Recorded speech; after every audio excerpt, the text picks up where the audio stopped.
Every spring, as soon as the snow thawed, a certain mountain woman would come down into town, have a baby, and gather supplies for the summer. After a few years of this, she looked despairingly at the doctor and said, "Doctor, I don't know how much more of this I can handle. We have 8 kids now, and I just don't know how we can go on. I have to do something about having all these babies, or I'll just lose my mind."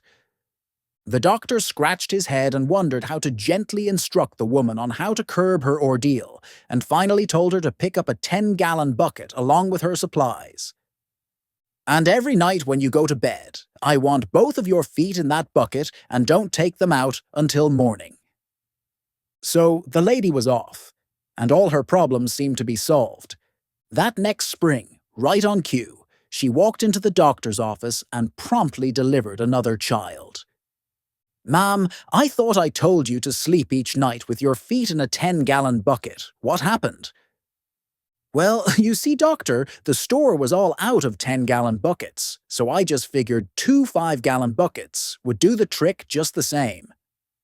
A male student asked his English professor, "What is the definition of a dilemma?" The professor thought for a while and said, "Well, there's nothing better than an example to illustrate. Now, imagine this.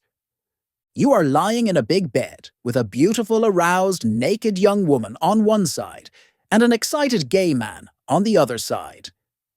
Who are you going to turn your back on?" A man, feeling the weight of stress and the monotony of his daily routine, decided to take a much-needed vacation. He booked a tropical cruise, hoping to escape the mundane grind of his life and find some adventure and relaxation on the open sea. As the cruise ship cut through the tranquil waters, leaving civilization behind, a sudden and violent storm hit, turning the once smooth journey into a terrifying ordeal. The massive vessel was tossed about like a small toy in a bathtub, battling against the raging waves and howling winds. In the chaos and confusion, the man found himself overboard, clinging desperately to a piece of driftwood, the unforgiving ocean threatening to swallow him whole. After what felt like an eternity of battling the storm, the winds finally subsided and the turbulent waters gradually calmed. Exhausted and disoriented, the man found himself washed ashore on a remote island beach, the soft sand a welcome change from the rough sea.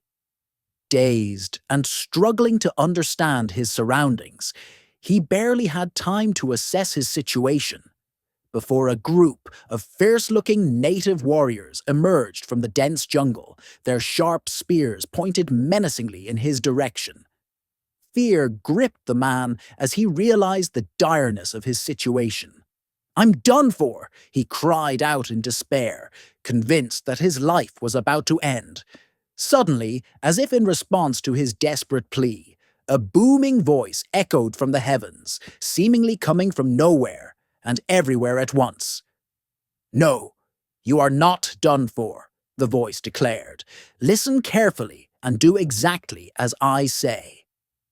The man, bewildered but willing to try anything to survive, listened intently as the voice continued, its tone commanding and urgent.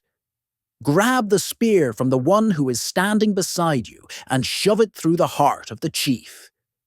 With a mixture of terror and a sliver of desperate hope, the man did as he was told. He seized the spear from the unsuspecting warrior next to him, and with a swift and forceful motion, plunged it deep into the chief's heart.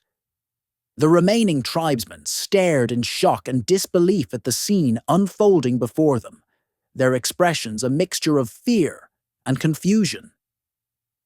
"Now what?" the man asked the heavens, his voice trembling with a combination of fear and adrenaline. The booming voice replied, with a chilling finality, "Now you are done for.